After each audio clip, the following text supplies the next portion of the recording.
Today in the studio, folks, I got a real treat for you. As always, Sheriff Mark Lamb and his lovely wife, Miss Janel Lamb. Welcome. Thank you. Folks, if you guys haven't heard of these two, you're about to, but I'm sure you have. The American Sheriff is a series. American Sheriff Network is a streaming series. You guys probably saw something about that. But most of all, this dude's the Sheriff of Pinal County. Is it Pinal? Yep, you got it right. Pinal County down in Phoenix, Arizona. You travel around, you talk with Trump, or you talk on the same, what's it called? American Freedom Tour. American Freedom Tour. He's Trump's buddy, walking around on all the freaking Trump stages. But you were a business owner for a long time, and then you joined law enforcement in your 30s. That's odd. Yeah, I didn't take the traditional path. I never even thought about being a cop before. Never once crossed my mind growing up. Wasn't of interest to me. Wasn't until I did a ride along. We can get into that story whenever you want, but yeah, I didn't take the traditional law enforcement path. Well, when you did, though, it said you're valedictorian, rookie of the year, officer of the year, detective of the year, star of the American Sheriff Network. You just start kicking ass in the old law enforcement field. Well, mainly because I was older. Like I knew the value of hard work. I had been around. I'd done a lot of door-to-door sales. I'd done started my own companies. So getting into it, I was competing with kids that were 21, 22 for the most part. And they still really hadn't figured out. I mean, not that I'm not trying to take away from them.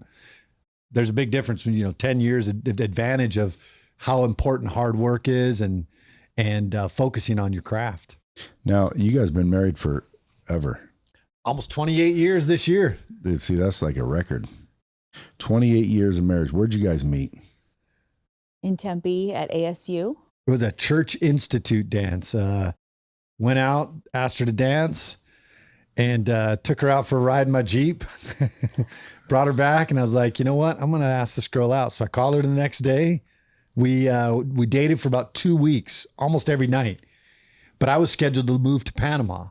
So my family lived in Panama. I'd spent tons of time in Panama, and I was already scheduled. I had a plane ticket. I was getting ready to go back to Panama. And we decided to go back. I went to Panama, kept writing her. But back then, you couldn't make phone calls. It was expensive to make a phone call from Panama or to the United States or vice versa. A calling card. Yeah, remember those? Nobody even knows. Most of your listeners probably don't even know what a calling card is or whatever that. Do they even charge for long distance anymore? Shoot, everybody just has either Vonage or some type of internet phone or even cell phones now. You can just call somebody on their cell phone. Yeah, there is no more long distance. I don't think so. Isn't that crazy? Yeah. So it was expensive. So I would write her letters. And so 2 weeks before I went to Panama, I came back home from Panama months later. I was playing baseball and came back to try out with the Giants. And so I came back and realized that that's not what I wanted to do. I had already met her, dated her for 2 more weeks, and then I asked her to marry me. Damn. So I knew her for a total of 4 weeks before I asked her to marry me. Damn. But it was one of those things where after our first date, it wasn't like, hey, I can see you again. It was, what are we doing tomorrow? Yeah, it was just instant. Yeah, we clicked right away. And still going 28 years later. Still going. She hasn't got rid of me yet. How many kids? 5 kids, 2 grandkids. 5 kids, 2 grandkids. Why do they call you the American Sheriff? So I wanted to have a charity. And so I was looking for a charity name. And this was actually, I'd been a sheriff for a year. And I was online pulling names up. And I always look to see what websites are available. And I saw that American Sheriff was available. And so I thought, I'm going to buy it. It was $1,500. I bought it for $1,500. And then AmericanSheriff.org was available for my charity. Well, I started the LLC American Sheriff. Well, it wasn't until some of my haters started complaining that I was doing a conflict of interest. Like I was sharing things on my Facebook that they determined it was a conflict of interest with my job. And so the county attorney was like, hey, you should probably just change your name. And I was pissed. At first I was like, I'm not freaking changing my name. This is my own personal account. Well, finally they convinced me, and you know how everything works out for the best if you just if you just trust it. So I said, screw it. I'll just call myself American Sheriff. And that's how it started. I had purchased the website. I had purchased, the LLC. I had the charity American Sheriff Foundation. And so it just became what I stand for. But I didn't do it to say like I'm the American sheriff. I did it for the American sheriff, like the position of the sheriff, like how important it is to America and how important your American sheriff is and how different our country is because of the American sheriff. What's the difference between a sheriff and like a police chief? We're awesome. No, the difference is we're elected. So we're elected by the people. When you have a city will hire a police chief. And, they have to do what the mayor and the city councils want or they'll lose their job. I represent the people. Your sheriff is your highest elected official in your county. I don't work for anybody. The governor can't tell me what to do. The president can't come tell me what to do. The only people that can tell me what to do are the actual constituents, the voters. So that's how it should be. That's it. And there's power in that. There's power in that. You want your sheriff to be that because like I always say, I'm not a politician. I'm not the government. Are you going to end up one? I hope not. Like, I don't know where life takes you. Life is weird. Life will send you down roads you don't expect to go down. Yeah. Not politician in the shitty form of the word, but a politician, meaning do you have any aspirations to run for office or do anything? I don't. I really don't. But I love America. I love God, family, and freedom. And I always said, I'll be wherever my voice is loudest for God, family, and freedom. Well, right now, I have a very loud voice as sheriff. They want to hear from sheriffs. They put you on the news. And so my voice is loud. And is this how you dress? Always. So you're always walking around with a cowboy hat, Every day. Cowboy boots. hat, leather gun belt that says Sheriff Lamb across the back. And I went down to I forget what that festival is called. Country Thunder. Yeah, Country Thunder. That's a freaking event. Yeah, it's America. And you're like you're a celebrity around those parts, huh? Yeah, we did live PD and then we did 60 days in. So honestly, wherever I go in the country, people in the airport, walking around in different places, eating at restaurants in Oklahoma. Oh, I thought it was because it was in Pinal County and everyone knows you. That's part of it. I mean, that's part of it because we did those things in that area, and I'm always at Country Thunder. And honestly, that's your crowd. Like those people at Country Thunder, they're Americans. They love the American flag. They love freedom. They just love America. A lot of them voted for Trump, so they're a certain type of people. And so that's why they tend to like me. So how did you get selected to be the speaker on the American Freedom Tour? Man, I think they just reached out. They came to Arizona first. Their very first show was in Arizona. So they reached out. They asked me if I'd be willing to speak. And I said, hell yeah, I'll come out and speak. So we did the first show. And obviously we did well enough to where they wanted to keep having us back. So when you say us, who's us? It's us, That's honestly, Yeah. Did you speak? No. We're a team. Honestly, we're a team. I'm his production assistant. I'm a big believer. I run an agency and part of my my vernacular to be us. It's not me. I'm not out there doing it. I'm not out stopping drugs on the freeway. That's us. Like that's our agency. That's our guys doing it. And so I believe a good leader doesn't take credit for things that you shouldn't take credit for. I mean, honestly, this is a team effort. My ability to go out and speak and do all these things is large in part because of her. So it's an us thing. Was that the first time speaking or did you speak before that? No, I had spoken at a few different things. I had been speaking on the circuit. I'd been going out and speaking at Republican clubs. I'd been to a lot of different states. Somewhere along the line, somebody must have heard me because they reached out and said, hey, we want to have him speak on this American Freedom Tour. Well, now they're paying you big bucks to come speak it all over. Folks, if you guys are listening and you have a couple of bucks in the pocket because he's not cheap. That's right. Remember? That's right. That's right. You can actually get him to come speak at your event. What do you speak on? Depends on where you go. I've spoken on leadership with other police agencies, with chiefs. I've spoken about social media in law enforcement, how important it is, how brand building, because most guys that are cops are not brand builders. They started as a cop at 21. Now they're 30 years later, they're a chief. They've never owned a business. They don't understand the value of shareholders or treating it like a business. And so a lot of them missed the mark. That's why 2 years ago, when we had what happened in Minnesota happen, a lot of agencies across the country fell apart because they had no money in their bank account of public trust. They hadn't done the work of the branding work, the social media work, making themselves part of the community. Are they allowed? Oh, absolutely. They're allowed to do that. So they're allowed to be on social media? Absolutely. And how come more cops don't do that then? Because you got to remember, they're cops. And I'm not trying to take away from any cops. These are guys that they started it in a very early age. They were a lot of them have never been to school on business. They've never owned a business. They just don't see that the reasoning for marketing in law enforcement. It's always been like, F them. If they don't like it, tough. Yeah, but at the end of the day, law enforcement doesn't last forever. Well, and law enforcement has changed over the last 10 years with cell phones, social media, everything has changed. But these guys a lot of them are still archaic. They're still living in the past of that we do our law enforcement and nobody really needs to know our business and we're just protecting the community. And it's not like that anymore. Like you have to be part of the community.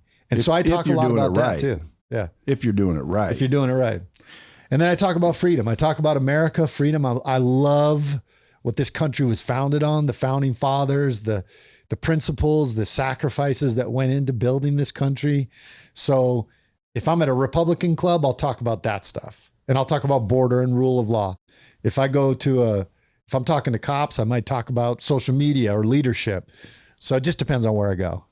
Folks, you guys can follow this dude at American Sheriff on Instagram and social media. You can follow her at, put on my readers, Mrs. Janel, Janel.lamb. Mrs. spelled Missus. Getting old with these. And you readers. can get your book, her book, and my book, which we'll talk about, but you can get our books at sheriffswife.com. Sheriffswife.com. Nice. Yeah. So her book is called Sheriff's Wife, Holding It All Together Behind the Scenes in Politics. Like you just don't, when I was writing mine, I said, why don't you write your own book? Like people want to hear what's it like to be the wife of an elected official, the sheriff, somebody who's on TV all the time. You just never really hear their side of the story. And so she talks, we get down and we're raw and real in our books. And your book can be picked up AmericanSheriff.com. Yeah, mine is American Sheriff. I got a copy for you. Nice. American Sheriff, traditional values in a modern world. And you can get that at sheriffswife.com or on Amazon or at AmericanSheriff.com. Yeah, but don't go to Amazon because then you don't get as much. If you go to Amazon, you're not going to get a signed copy. That's right. I personalize every book that goes out if you order it on Sheriff's Wife or AmericanSheriff.com. Well, anybody that supports the Blue listening, and probably a lot of people that listen to me support the Blue because they know I do, go get his book and at least, give it a read. But I'm wondering, when you're up on the stage with Trump and Don Jr. and all those freaking guys, what are you saying? What are you talking about? So honestly, I get up and I memorize a lot of quotes from Thomas Paine, George Washington, a lot of stuff, but I talk about the importance of the rule of law in America. And what's happening right now is they're trying to undermine the rule of law. There are people that want to they told you in 2020, they want to reinvent America. Yeah, but when you say try, dude, they're doing it. They're fucking doing it. They're doing it. Bullshit. This is a master class in exacting your plan. How come you can't go arrest people? Like if I were in your shoes, I'd go arrest Fauci. If I can find charges for him in Pinal County, which trust me, we're open to it, we would arrest him, or we would at least issue a warrant for him. Police work is all about jurisdiction. Like, do you have jurisdiction? Did they commit a crime in your jurisdiction? So for example, if you call me and say, hey, and you live in Phoenix and you say, hey, I got frauded. When you call me, I say, well, who frauded you? Well, some guy in California. You have to call that agency in California where he lives, and that's the jurisdiction that will handle the case. Or you got to go to the FBI. So it depends. Jurisdiction matters. Now, in Arizona, I'm a state certified peace officer. So theoretically, I could run a case anywhere in the state. But you typically will work within your jurisdiction. My jurisdiction is the county of Pinal. Now, when I was in Country Thunder, I saw several people with a sheriff vest on. There's only one sheriff, isn't there? That's right. Yep. So how come those other, their sheriff's department? Some of them will have they'll say deputy sheriff, but they're sheriff's department. So you have one sheriff and then you have deputy sheriff. So it's Can you deputize anybody you want to? Yes, I think I could. See? Yeah, I think I could. I wonder if we wanted to like fund a campaign. Are you allowed to like say, hey, anybody that donates 25 G's, I'll make you a deputy?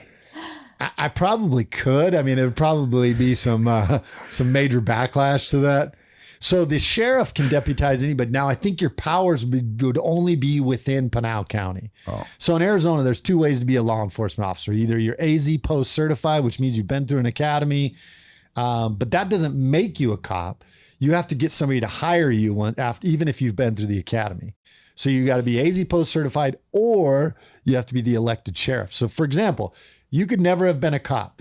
You could go to Arizona and run for sheriff in one of those counties, and overnight when you win the election, you're the sheriff. You can arrest people now. Instantly. And you don't have to go to any academy or What anything. are the rules? What if they're a felon? They can't carry a gun. That would be, I think there might actually be a clause in there that says you cannot be a felon.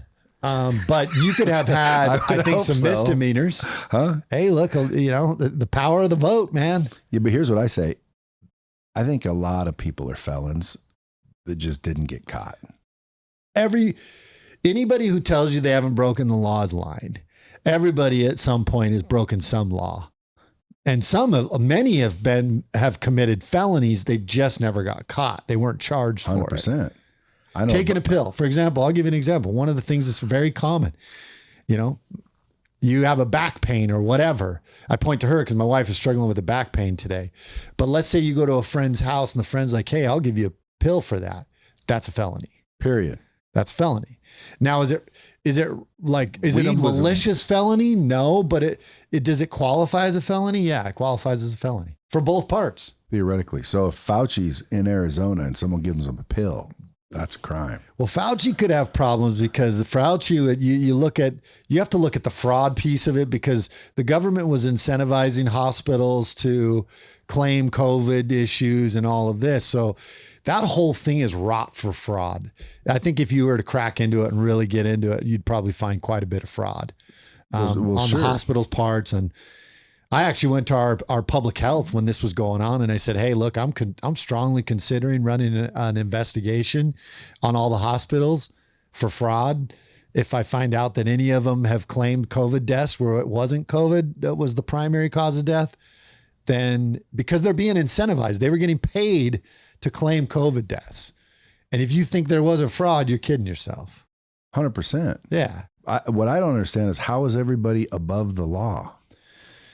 Well, it depends on which party you are nowadays. I think it's sad, but we've gotten in this place where we've politicized. Look at what's happening. I think, I have a lot of good friends in the FBI, but on a national level, you look at what's happened with the FBI. Look, I've done investigation with the FBI. It is hard to get them to do anything with you that takes anything less than like a couple years. And in 6 months, they had 700 people rounded up that were at the Capitol on January 6th. So, I mean, I don't know. Now let's talk about that real quick. Do you think that was a setup? Because again, I don't pay attention too closely to the media because I know it's a bunch of shit anyway, but I'm watching the police open the gates for the people. I watched a video where the dude with the Indian headdress walked in and said, how you doing? And the cop's like, how you doing? You need help? Everybody okay? It was almost like they were not, overthrown. They were let in. It looked like that to me. Well, so I haven't seen all the video, and I don't know. Have you seen that one? I've seen that video for sure. Yeah. And I was just going to say, I've seen enough video to cause, there is definitely doubt. There is doubts as to why were they just letting people in? And there's already been people that have been found, the judges threw their cases out because of those videos of just letting people in. So far, of all the people who've gone to court, none of them have been convicted of anything from January 6th. Here's what I don't like about January 6th. A lot of people want to push you in to say, why can't you just say that was wrong? Why can't you just say they tried to overthrow the government? Here's the problem is you're trying, because of a few people that went into the which by the way is the people's house, but for those few people that did go into the Capitol that day, there was hundreds of thousands of people there. And you're saying you want me to impugn every single person that was in Washington, D.C., exercising their Second Amendment right to redress grievances with their government? What better place to do it than in Washington, D.C. at the steps of the Capitol? Do I condone any violent behavior or any illegal behavior? Absolutely not. If you broke the law, you should be held accountable for that day. Yeah. But to impugn everybody that was there and to say that they were wrong is completely unfair, because they were actually exercising their Second Amendment right. These are the same people that were making excuses for those people burning cities down at 2 a.m. I'm sorry, you don't redress grievances with your government at 2 a.m. And that's also against the law. That's against the law too. I heard somebody the other day tell me that, like in Washington or somewhere, out of all those people they arrested for burning buildings and everything back in 2020, that all those cases have been dismissed. The only active cases were for 6 police officers. That tells you we've lost our moral compass. We're undermining the rule of law. And the reason why they need to undermine the rule of law is because the rule of law is the strength of America. It has been what has made America strong for a long time. The founding fathers in the preamble to the Constitution said, "We the people of the United States, in order to form a more perfect union, establish justice." It was the very first thing they said, because they knew the importance of having a rule of law in this country and for the survival of the republic. And so it is the only way to reinvent America or undo America and create the new America that you want is you have to undermine the rule of law. That's part of the border issues. They want chaos throughout the country. They want to create chaos for us in local law enforcement so that it undoes the country.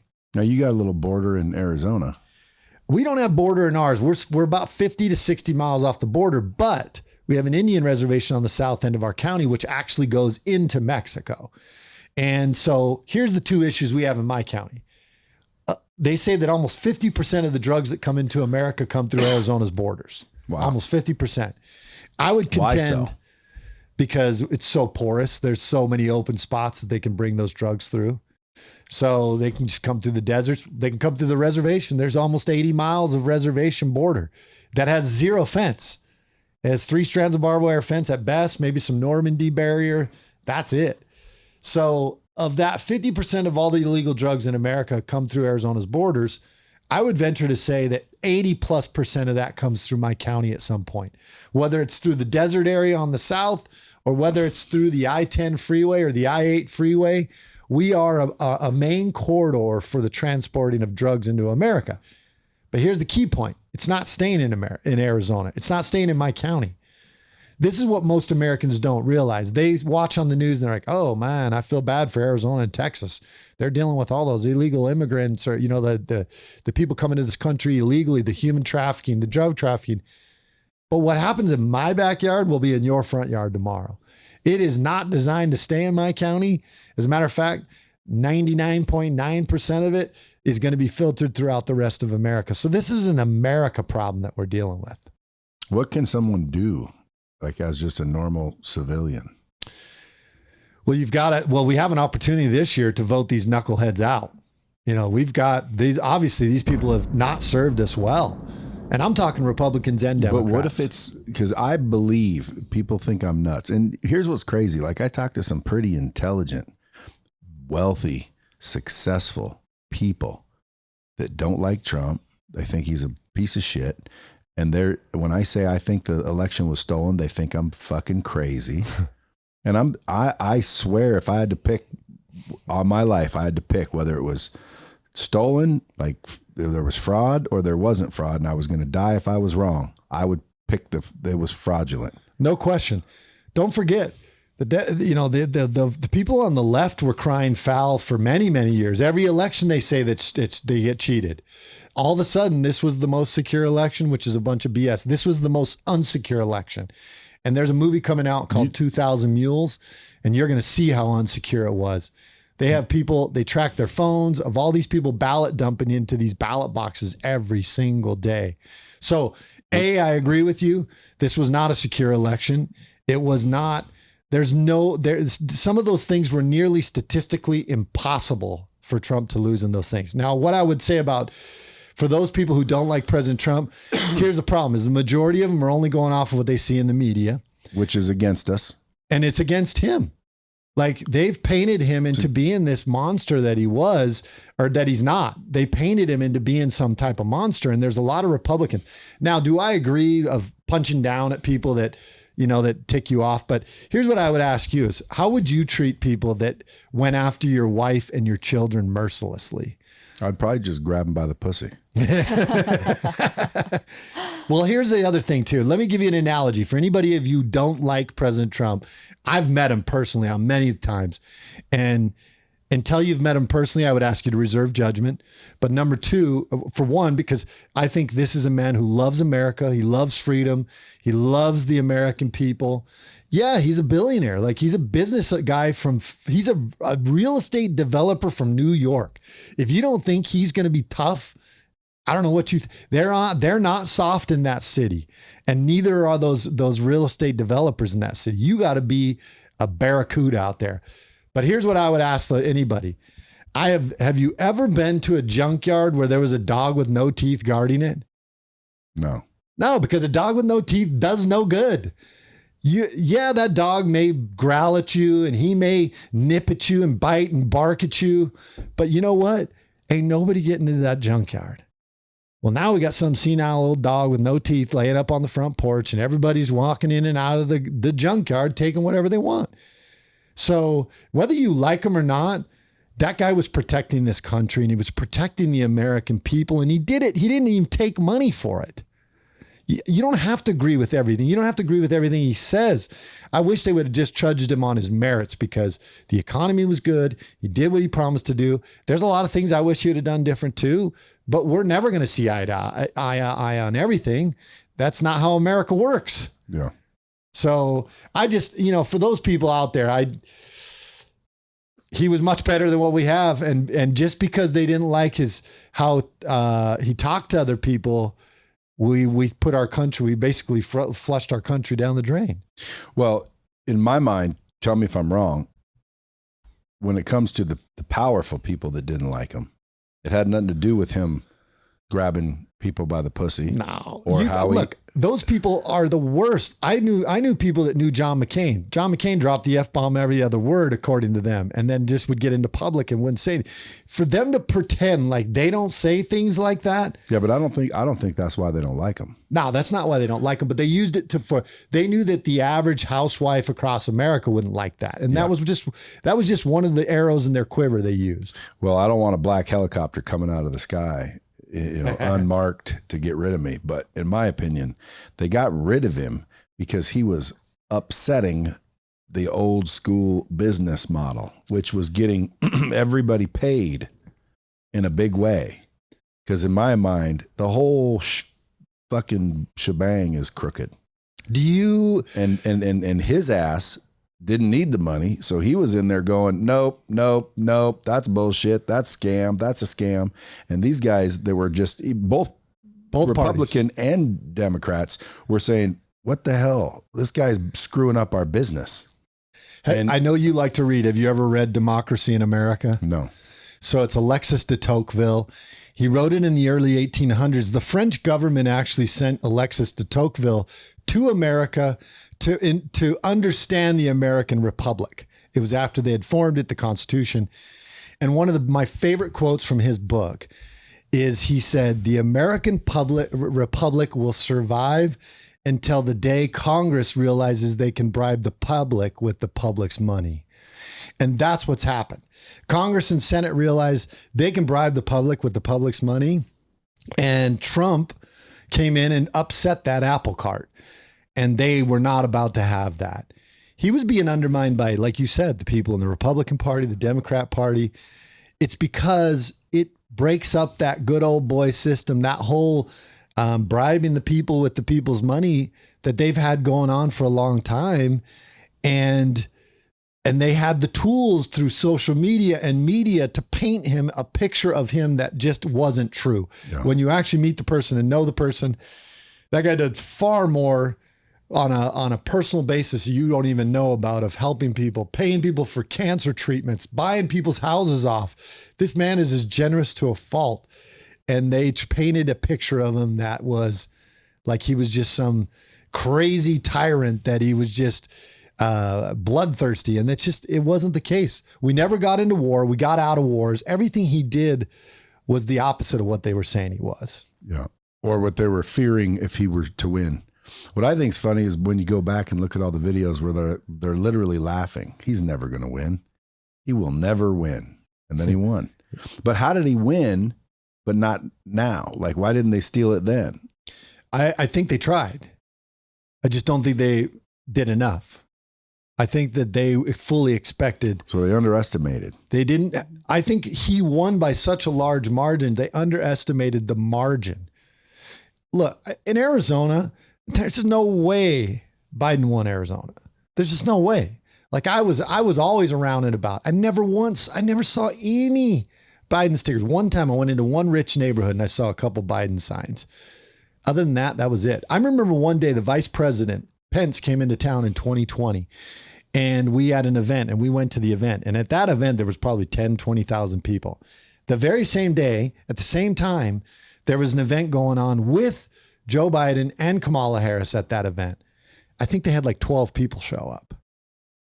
So you tell me that that guy won the election? Like that nobody even likes him. He couldn't get 1,000 people to show up on a Zoom call right now if he had one. That guy didn't, there's just no way. Like sometimes you have to just believe your eyes when if your eyes don't typically deceive you, you know, and there's plenty of stuff coming out that show that there's a lot of problems with the election. What's that movie called? It's called 2,000 Mules. Dinesh D'Souza did the movie, but it's based on some really talented people that went out, put up money called truethevote.com. Go to truethevote.com. These people went out and purchased like cell phone records, tower records, all that stuff so that they could understand.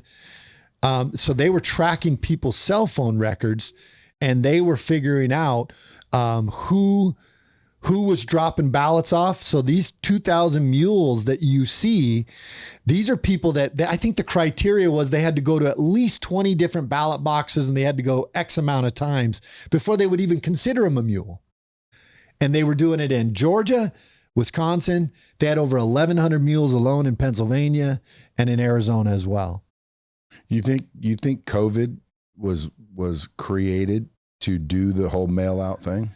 I think it was large in part for that. I think it was designed to just really gauge the ability to control the people. I was honestly sorely disappointed with how American people were allowed themselves to be controlled through propaganda, through social media, they just fell hook, line, and sinker for everything the government sold them. I mean, to the point where people are getting like, not only do they get vaccinated, they're like, well, now you need a booster. Now you need another booster. Now you need another booster. And people are doing it, like smart people, intelligent people that are going out and doing these things. And remember, like I told you, I love quotes. Thomas Paine, one of the founding fathers, said it best. He goes, the greatest tyrannies are always perpetrated in the name of the noblest causes. They want you to believe you're doing something noble by wearing a mask or by getting a vaccine, because if I'm going to be tyrannical, I'm not going to do it like black and white difference. Yeah. I'm going to do it in the name of the noblest causes. And that's how they've done it. Did you get any memos from the government that said, like, you know, start whacking people with no masks? And like, did the law enforcement agencies get direction? No, we didn't. We never. Because I'm always wondering, like, how do all the police officers and the police chiefs and all the people stand by, and not only stand by, but in some cases participate dragging in kids out of restaurants in New York and all that junk? Why wouldn't the cops just be like, don't fuck? Look, one time I had a guy steal my identity. I get a call from somebody. The guy's getting cable and he's got an apartment and he's got all this shit in my name in Dallas, Texas, I believe. And so this guy's getting cell phones, everything in my name.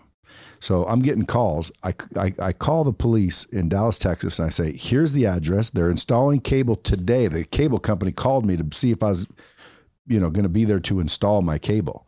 So I'm like, here's his address. He just ordered cable. He's pretending he's me. He's got ID from the apartment building because they faxed it to me.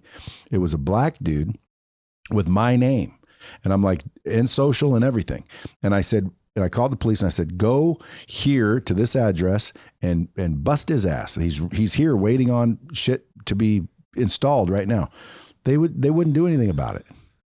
And I'm like, dude, like that's a crime. That's a crime. And I called the police, and there's the address. There's the person that's doing it. And they're sitting there waiting for an installer. You'd show up there and bust this dude for the apartment that he has is fraud. It's all fraud. They didn't do shit about it, dude. It was unbelievable. And I think to myself, like, if I'm a law enforcement agency and someone started telling me, hey, mask mandates, when you know for full well a mandate isn't a law, I'm here to enforce the law. If no one's breaking the law, I ain't doing shit about it. But is it the governor that could tell them what to do? The mayors? Like how are these police participation? Majority of his mayors and city council. So when this happened right from the beginning, like in early March, we could see the on the horizon. And so I said to my chiefs, I was like, this is all BS, man. I'm not saying that COVID's not real, but this is all BS. I said, I'm not participating in any of this crap. And so the governor did a shutdown. That was mid-March. Then it went into April. And it was probably like right around the beginning of May, they were like, try to move the goalpost again. And they're like, we're going to extend it 2 more weeks. And if you leave your house and if you open your business or you're not wearing a mask, we're going to cite you, fine you, or arrest you. So the media calls me and I was like, no, we're not. We're not doing any of that. Like this is America. You want to go out, you know what the precautions are. Just take whatever precautions you need to take. And so I got blasted. Well, come fast forward another month, I have this big, huge campaign event where I was giving out yard signs because I was running for office, re-election in 2020. Like 600 people show up, no mask, standing outside. I got blasted again. That next day on Sunday, I wasn't feeling so hot. So I get call, hey, you want to come to the White House? Like, hell yeah, I'll come to the White House. So we were going to do something in the Rose Garden. So I fly out on Monday. I fly a red eye, but I had some meetings on Monday that day. And I'm still not feeling great. I'm just feeling run down. I was like, man, that event kicked my butt. So I get to the White House. I walk in there. They check my temperature. I'm good. They do a little COVID test in the infirmary. And they said, if you don't hear anything for 10 minutes, you're good. About 7 minutes later, my phone rings with a 202 number. And they're like, hey, Sheriff, are you still here? And I go, yeah. They said, you got to come back down to the infirmary. You got COVID. And I was like, get the freak out. They said, no, seriously. So I came back down. I went in. Then they did the test where they touch your brain with that. They did that one. And I knew my day was done. So sure enough, they come back. They're like, yeah, you have COVID. They took me out the back like a 2-bit whore. Like I've been to the White House 10 times. I never went out that exit. That was the first time. And so I had to drive home. And when the media caught wind of it, it was on the front page of Yahoo News, People Magazine. It was on Africa News. It was everywhere. Maybe you're the dude that gave it to Trump. Oh, they acted like I was patient zero. But it was... I was the sheriff who defied governor's orders gets COVID. Oh man, we had the nastiest messages. But in that 2 weeks, I bring it up because they said, "Are you going to change your philosophy on masks and all this?" I was like, "No, I'm not changing. Like just because of this, I believe in my values, and that's what I'm gonna stand for. I stand for freedom and people's ability to live their lives the way they want. That's the thing with freedom. It allows you to excel to heights never known." But you can also kill yourself off that's what freedom does. It allows you to do it. Then the vaccines came along, and then I was like, this is BS again. So I did a video where I was like, at the sheriff's office, we will never mandate the vaccine. Like that's your business and your business alone. That's your personal health. And once again, they're like, you're a conspiracy theorist. You're crazy. This and that. There's no vaccine mandates. It wasn't a week later that companies started coming out and saying, hey, we're mandating the vaccine. So like I've stood against it all the way along, but that is the power of the sheriff. Because if I worked for a city council or a mayor, they would have fired me 10 times over. But because I represent the people, they can't. Why don't we all just go back to sheriffs? A lot of people contend that that's the way to do it. Because then you don't have... The way the branches of the government are is your legislative, executive, and judicial, you should be separate. Like the city shouldn't be telling the sheriff or the police chief what they should or shouldn't be doing. Why? It's our job to protect the communities. And we're not doing your bidding. Well, that allows for corruption. It allows for corruption. You should be protecting your community because it's like the right thing to do. Like you were sworn to do. And that's why like you look at California and I'm sure other places, They allow people to go in, take illegal drugs, shoot them up. They give them the needles. Where I'm from, that's called an accomplice. Yeah. But they're not going to jail for it. So this is against the law. Federally, state, it's against the law to shoot heroin. Is it not? Absolutely. Okay, Well, it depends. Like Oregon made it legal. So, well, again, I'm one of the fairest guys out there. Like I agree that the state should get to decide, even the county for that matter. But like, if I don't like shit in your county, I'll just move. That's my philosophy too. But at the end of the day, like, you've got government officials saying, okay, we're going to open up a place where people can come do illegal shit, and we're going to supply them with the equipment so it's cleaner and it's safer and yak, yak, yak. With taxpayer dollars. Yeah. Well, I don't even care about that. That's against the law. Yeah. Like, that's an accomplice. I don't understand why everybody's so above the law. Everybody. Why? The government officials that says you can shoot up legally here. Who the fuck are you to decide that? Like, you don't get to decide that. The law says they can't do that. Do you know you don't override the law. Is that the rule of law, by the way? Because when I see a cop saying, Yes. "Oh, that's okay," the governor told me not to. Like, sometimes I was told, "Oh, the police were told to stand down by the governor." Dude, the police took a fucking oath. Dude, they don't get to stand down when they see the law being broken. That ain't their option. And it ain't who the fuck's the governor to say, I'm suspending the law right now. And if they got that kind of power, dude, holy shit. It's dude, too much. We need to revamp things. That is undermining the rule of law. And you're right. What these emergency powers, it exposed a real gap in state legislatures and federal legislatures to where they were able to declare emergencies, a state of emergency, which allowed them to do all these things without impunity, allowed them to bypass certain laws. Where they're really doing the undermining the rule of law is they know the sheriffs are hard to go after. So they do go after us, by the way, but where they're really going after are the county attorneys, your local DAs, your attorney generals. That is probably one of the most important races probably here in the state of Nevada and certainly in the state of Arizona. If you have a bad attorney general or bad county attorneys, that is where they can really undermine the rule of law. Cause like, I can hold you accountable. I can take you to jail. But if you have an attorney who's like, we're not going to charge you and send him right back out, what good does it do? And that's what's happening is they're continuing to they're letting hardcore criminals back out on the streets. They're not holding people accountable. I mean, we can talk about the Hunter Biden thing, but like if that was you or me, we'd be in prison already or in jail waiting trial.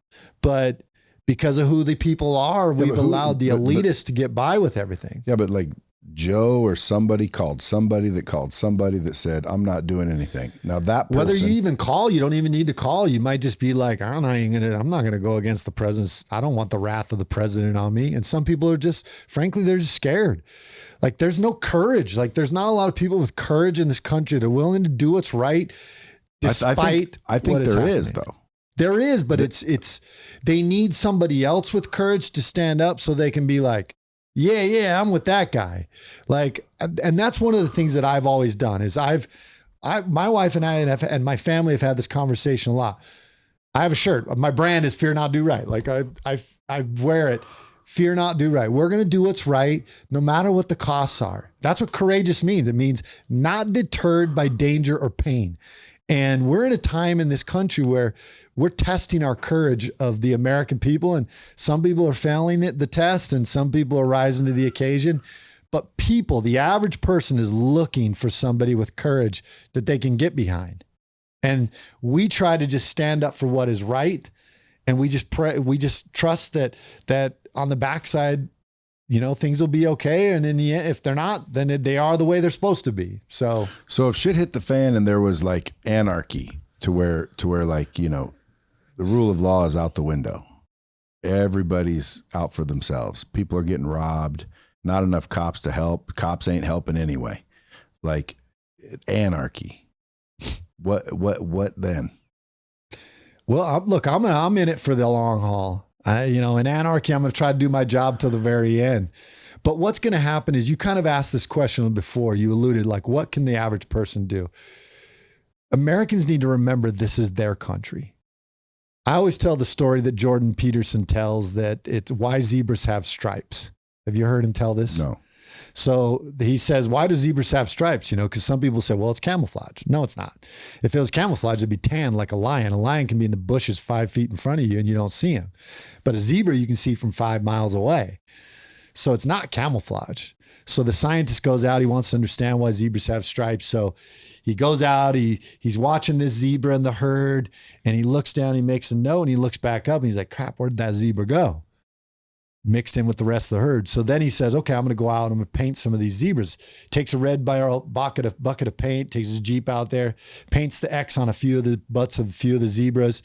And then he comes back the next day and he thinks he's pretty slick. Well, he gets out there and guess what? The predators ate those zebras with the red X on the butt. Why? Because predators can't hunt the herd. They have to divide and conquer. They can only hunt one. I can only hunt one zebra at a time. And so they want to divide and conquer so they can hunt those zebras. So what the scientists realized was the zebra's stripes were not camouflage from their surroundings. They were camouflage for each other. It's the we the people concept. When Americans realize that we have the power, that the power is in the herd, and don't let these guys divide you on race, religion, politics, anything that they can divide you on. That's the key. But you also still need zebras that are willing to go out and paint big red X's on their butt. That's me. I'm still willing to go out and put my neck on the line because I believe in the herd and I believe in the country. And mind you, they're not lions hunting, they're jackals hunting you right now. These are all just, their power is only, they're like a little gang of jackals. If the people were to push back against them, they would realize they have no power. If the states were to push back, because in other words, the military and National Guard, they'd never be called in. I'm not going to say never. I mean, there's a lot of things I would have said would have never have happened. And then over the last 2 years they've boggled my mind. So yeah, but I mean, like, what if the governor or the president would have said, Sheriff, get your people and go fucking arrest all those citizens? I would have told them to pound sand. Right. So when people used to say, you just got to call your representative, you got to call your governor. It still works. I say call the freaking military, call the police chiefs, call the people in charge of the law enforcement, because if the law enforcement, think about it, if law enforcement stuck together, that's who enforces the law. For sure. So to me, everyone's saying, go call your governor. Fuck the governor. Let me call the people that are going to enforce the governor's bullshit. Right. Because if the governor says, hey, go do this, and you say, fuck you, the governor's sitting there with his hands tied. I've done videos like that. The law enforcement agencies are, to me, the backbone of it all, because that's who enforces the bullshit. So if you can just break, in other words, we don't all have to unite as a people. We just have to unite as law enforcement. Yes. Because if the law enforcement people united and y'all studied the Constitution, and when something came down the pipe and they say, go do this, and you guys already know, hey, that's against the Constitution. You've got, hey, that's just, we're not doing it. What can these politicians do? Nothing. I challenge the leadership in law enforcement all the time. I said, the only teeth these mandates and orders, which you are correct, they are not laws. The only teeth they have are if you enforce them. If you're not going to enforce them, they have no teeth. They're not going to do anything. The politicians, what they're promised, everything they say that they're going to do, reference COVID or anything else, doesn't mean anything. Like if you just say, well, that's what I told my county. So when they were actually, we have really good county, but they were talking about a mask mandate. And I said, don't do it. I won't enforce it. And I will forward every one of those calls to your offices, because I don't have time to deal with that. I'm dealing with real crime. I'm dealing with drugs that this government is letting in at unprecedented rates. That's what I'm dealing with. I don't have time for mass BS, and I'm not going to go enforce it. So don't do it. Like, it's going to make you guys look stupid because I'm not going to do it. And they didn't do it. But if these cops were to stand up, and look, a lot of cops have, but if some of these, they get fired. Yeah. Like I know a but cop. You know what? Freedom has sacrifice. And this is what I've said. Some people are going to lose their jobs. You're going to lose friends. You're going to lose family. You're going to lose money. Freedom has a sacrifice. If we think that freedom is free, we think that being an American is easy to do. We've been lucky for 200 plus years that we haven't been challenged like the founding fathers were. They gave everything for it. And so to think that we don't have to give something for it is naive. And frankly, it's entitled. But yeah, like some people are going to lose their jobs. And that's why I tell cops, you have to be willing. I'm willing to not get voted back in. I'm willing to take the heat in the media. Why? Because I love this country and I love freedom and I love America. I love what it stands for. And I understand what you just said, the importance that I play in law enforcement of being that last line of defense between government overreach and the people. Yeah. And I think that would solve things. Because the politicians could say, "Oh, we're going to make it illegal to do that. Cops, go enforce it," and the cops go, "Pass." Yeah. Those politicians ain't running around trying to round people up for sure. No, they're going to go, "What the hell? The law enforcement people won't listen to us." Well, then that's the people. And by the way, the military, the National Guard, those are our brothers and sisters and cousins Absolutely. and moms. Like how I always told someone when they were getting into some, "Oh, what if this, what if that?" I'm like, dude, look, the same cops and the same military that would have to enforce all that, they're us too. Right. So they're not going to do it. But then I saw cops doing it and I saw military actually doing it. And I thought to myself, what the fuck is wrong with these people? Yeah. Then I start to see like real people, Americans, brainwashed into this stupidity. Like, dude, did you see the college where the kids were walking around going, "Reinstate the mandate"? Yeah. Like they were demanding everybody wears masks. These were just people. That is brainwashing. Total brainwashing. It's unbelievable. Imagine, let me put it this way. Had President Trump continued as president and had he forced a vaccine mandate on people, which by the way, I was still been against wholeheartedly. As would I. Can you imagine how these people would have lost their minds on the left? That he would have forced them to get a vaccine. But well, they were all saying they wouldn't take one. Right, remember? Right. They didn't want to take it. But when they became in power, then it's all about let's get the people to buy into what we're saying. So you're in the end, you're right. If cops and sheriffs, that's why the American sheriff across this country plays such a vital role to America continuing down the freedom path. Because we're the ones that can say, nah, we're not going to do that. All your stupid laws and your stupid mandates and orders, we're not doing them. It's unconstitutional. Period. And by the way, like people always ask, am I a Republican? I don't really call myself a Republican. I call myself a constitutionalist. Constitutional conservative. Yeah. Yep. Well, I don't even know about conservative because I mean, some things I'm like, dude, I'm a mix. Like there's all kinds of things, but I could be convinced otherwise too. Like I'm open-minded as well. So like when it comes to a lot of the things on the left, I can't even think of any right now that I would agree with, but then I think of a lot of things on the right. So I lean right or conservative, if that's what it's called. But to me, it's just the Constitution. Like, what does that say? Okay, then it's already been decided. Like, who the fuck are we to question it? Don't do that. You see the document? That was written for us to follow, and it's worked fabulous. Why don't we just look at the Constitution? Whatever it says is what we do. We don't get to decide. We don't get to change it. Yeah. That's how it should be. And a lot of people, the way what they've tried to do over the last 2 years is really, well, they've been doing it for a while, but if you really look at the last 2 years, they tore down the statues of the founding fathers, the people that were created this country. Trump said you'll go to prison for 50 years and then they stopped. Yeah. And they wanted you to believe that all the people that founded this country were racist, which isn't true. I don't know if you know the history. When Thomas Jefferson originally wrote the draft of the Declaration of Independence, they were outlawing slavery. And 2 of the 13 colonies said, we're not signing it because they had slaves in their states. And the only reason that they took it out was because they felt it was more important to send to England a unanimous Declaration of Independence. If you look at the very top, it says the unanimous decision of all the states or whatever it is. It says the unanimous. They wanted it to be unanimous that all 13 colonies stood together in declaring their independence from England. That was the only reason. There's copies of it where he had to scratch that piece out. And it wasn't because they were racist. They weren't. They still continued to try to to outlaw slavery, which hence the Civil War, 70 years later. So it's contrary to what they want you to believe, but that's how they're trying to demean or belittle the Constitution and the Founding Fathers so that they can then open the door to change it. It's a living document. We should be able to change it. No, that's the Constitution. That's what this country was built on. We're not changing anything in it. I think the mistake the forefathers made, or the founding fathers made, is allowing amendments. Yeah. Yeah, I don't love it. Well, because who makes the amendments? Them. Right. Who makes the law?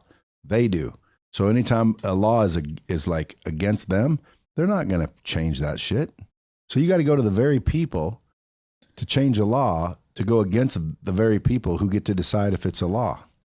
And then they say, no, the people decide. Dude, that's the biggest delusional bullshit. Right. Even I hate to say, voting for the president and vice president. Our vote does not choose. It's still based on the Electoral College. That's who chooses, period. Right. Everyone wants to argue with me when I tell them. They're like, oh, you're stupid. Dude, look. Most Americans if nobody voted, a president and vice president will still be elected because the Electoral College will vote, and that's who decides that fucking office. We need to focus on our local government. We need to focus on the Attorney General and the people we do elect, and hope that solves it, because you don't elect the president and vice president, period. You Amen. Can look it up. It's a fact. Quality of life is not determined in Washington, D.C. Your quality of life that you live every day is determined in your local politics. All of those mask mandates were not issued by the federal government. The federal government had their own little buildings that they had their little mask mandates, but those were issued by mayors, councils. And that's why I tried to figure out, like, these are elected officials, and there's a lot of them. How did they get almost all of them to shut down states and do it? Now, you hear the conspiracy people, oh, they're doing this, they're doing that. How did they get every governor to do it? How did they get every mayor to do it? It's all money. Who's giving it to them? So all these COVID relief funds, all these funds. So the state's money. They give the states the money. See, the states have all the power. The only federal government power is when they give the states the money. For example, they keep asking me, well, what if the federal government says this? And I'm saying, well, I'm not going to do it. And they said, okay, well, then what will they do? And I said, all they'll do is take away my federal funding. So I've told the county, we're not doing this. If they take away our federal funding, we're not doing this. That's the only power they have over the states. Well, what they did is there's a lot of states that took money and then they were over a barrel, because if they didn't do it, then they had to give back that money, or they lost the funding, or they would lose federal funding to their state. But federal funding from the taxpayers from their state. Right. But they don't, but the federal government had them over the barrel for the money. That's it. If those states would have said, we don't want your money, then the states could have done whatever they want. States could have done whatever they wanted at any point, but they didn't want to lose the federal funding. All those governors, all those politicians, all those local mayors, all those local counties, they didn't want to lose the money that the government was pumping into them. What would have been the ramifications of losing the money? Because maybe I would have made the same decision knowing that. Like, I'm going to have starving kids and starving people. So I got to have the money. It's about roadways. It's not about starving kids. It's about roadways. It's about those types of things. You're not going to lose the people that live in your communities that are on WIC or on Access. They don't lose that. Half that stuff's through the state anyway.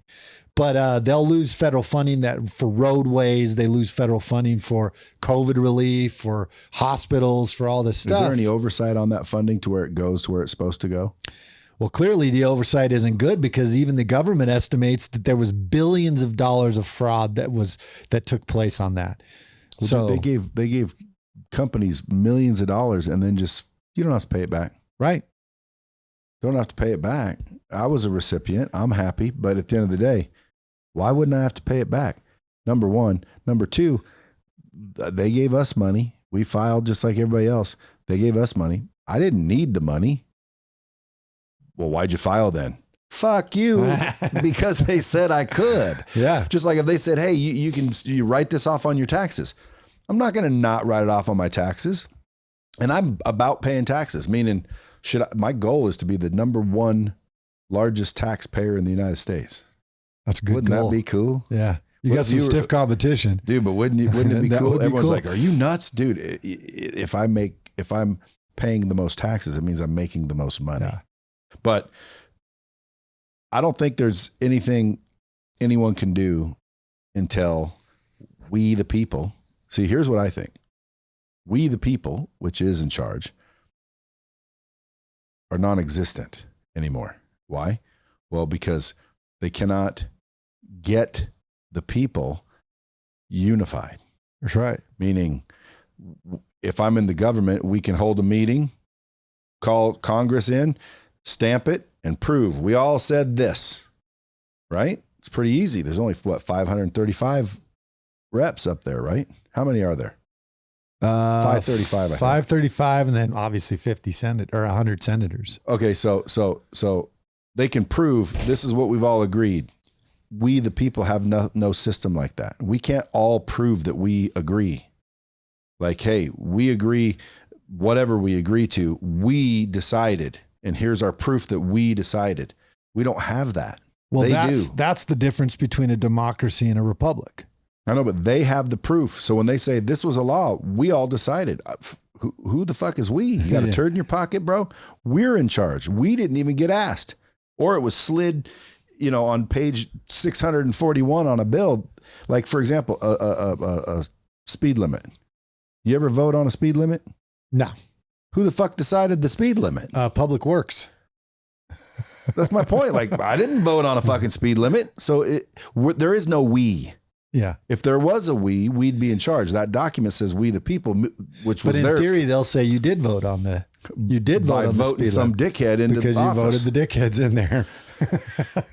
So when people ask me, how do you fix it? I say you got to be diligent in looking up who you're electing locally. Forget Yes. federally.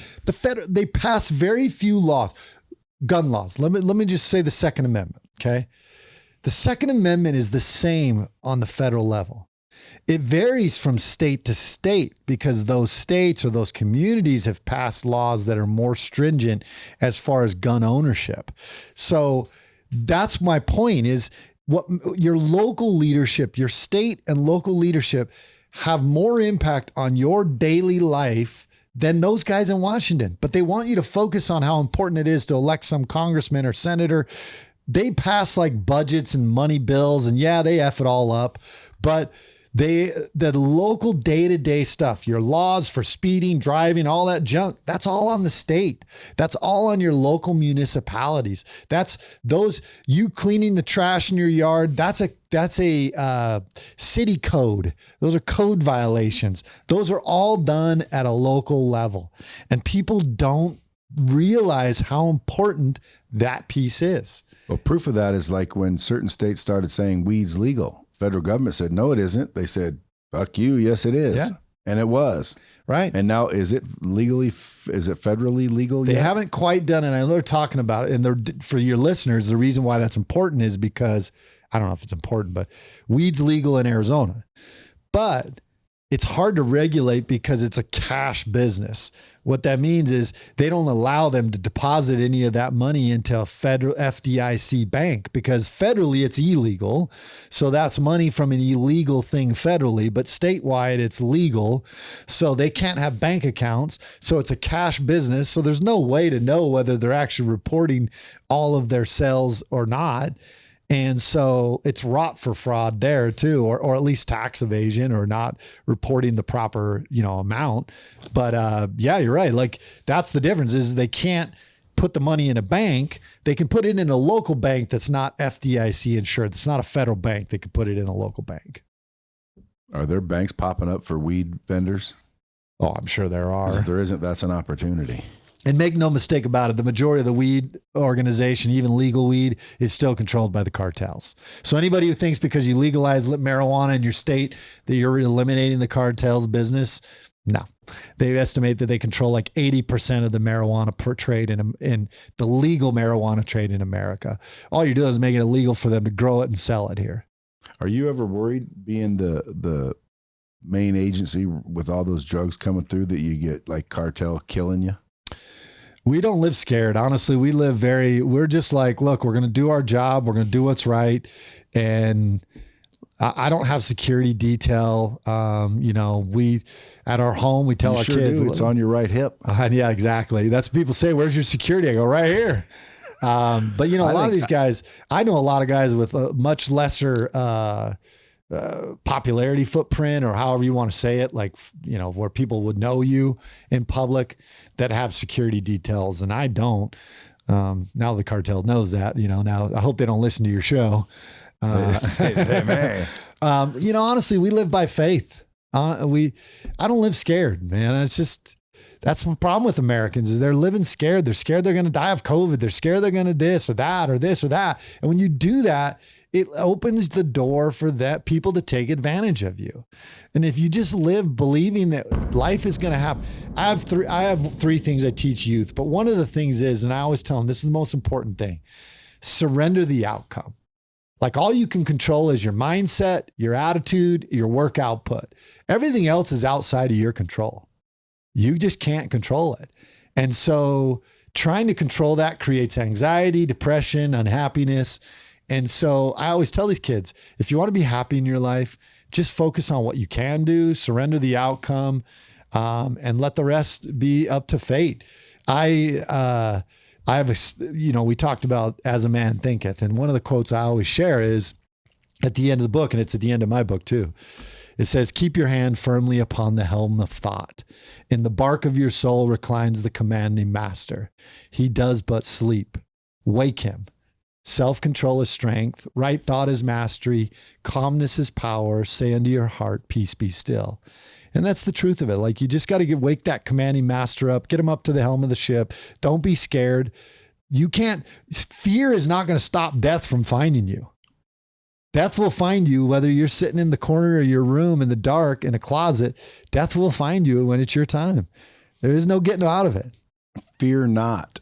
Do right. Is in the Bible 356 times. Yeah. Can you believe it's never?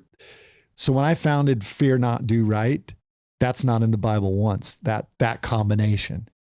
There's do right and fear not, but there's not fear not, do right. And there was no other companies called Fear Not, Do Right, which, by the way, you can't now because I got it. You got t-shirts? I do. Like that one? That's a cool looking t-shirt. I'm going to send you this t-shirt. Well, dude, everyone's going to want one. That's a good looking t-shirt. Is that an Arizona flag? It's the Arizona flag, but it doesn't even kind look of like a mock-up of the Arizona flag. Yeah, but I mean, still, at the end of the day, dude, that's a good looking t-shirt.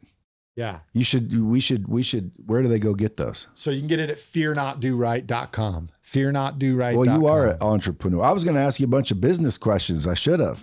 You should have. You got all kinds of shit rolling. Look, I'm a marketer, and I think that anything you do in life, marketing applies. Politics right now, if you think about running for office, you're better off having a marketing background than a political background. Those people are losing elections. That's the same for business. That's the same for business. I'm not pretending to be the greatest business. I've failed at business before. I've had some successes. But I understand the importance of marketing. I'm not the best marketer, but I understand the importance of it. And I understand the importance of branding who you are.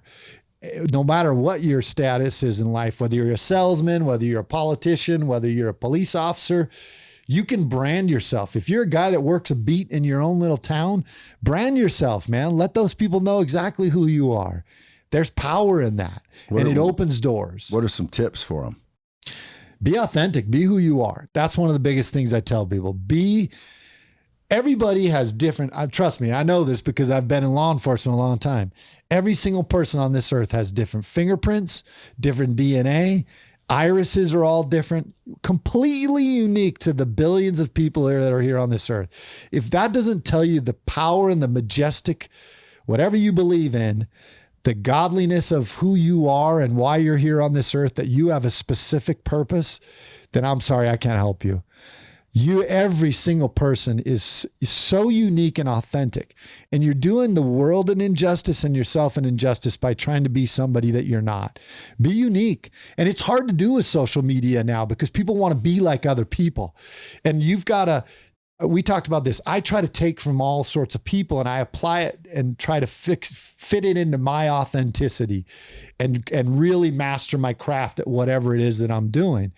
And so be authentic. The world is hungry for authentic people right now, and they need it more than anything. Jordan Peterson says that, and find your meaning in life. Jordan Peterson says that meaning is the antidote to the catastrophe that the world is. That's so true. Like if you're worried about the chaos that all this world is, take a deep breath, look at yourself, find what your qualities are, find some meaning in your life, whatever it is, whether it's making money, whether it's politics, whether it's, for me, it's standing up for freedom in America and fighting for it. Whatever it is, find it, that meaning, and just go after it. And use your authenticity because it's unique to the world. Like that's when people grasp that concept that you are put here unlike anybody else in the world. That's powerful. It is. Folks, if you guys don't already know, you can find him at AmericanSheriff.com. Follow him at American Sheriff. We didn't get to talk to your lovely wife much, but Mrs.Janel.Lamb. I guarantee you she's probably the backbone of the family. Absolutely. She 100% is, and she is a strong woman. It's not easy to be married to me. It's not easy to be married to somebody with some level of fame, and it's not easy to be married to somebody in politics or law enforcement. Where can people catch your show? They can get it at AmericanSheriff.com, and we're getting ready to really ramp it up. We've been down for a couple months because we're working a deal with another company, but we're going to really ramp it up. And what we're trying to highlight is law enforcement across this country, the good work that they do, and particularly the sheriffs in this country, because that is truly the last line of defense. So come support us at AmericanSheriff.com and support us at SheriffsWife.com. My wife's got a great book. And you can get both our books there. So go get the books. T-shirts are cool. Watch the show, folks, and make sure that you go pay attention to your local government. As always, until next time, keep it real.